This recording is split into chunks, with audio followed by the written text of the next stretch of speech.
Here's how to make your own spice jars using the Cricut Joy and bottles from the Container Store. The Cricut Joy is now available at the Container Store, online, and at all 96 stores nationwide. It allows you to quickly personalize anything with one cut and one color in less than 15 minutes or less. Yeah, sweetie! The Cricut Joy also comes with smart materials. These materials are designed to work without a cutting mat.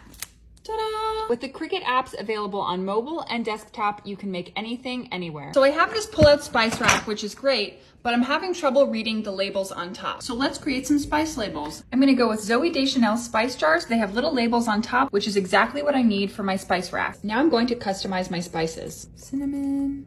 Now it's time to print our spices. Feed in our smart vinyl paper. Load in a black pen to write the spice labels. Go time, sweetie.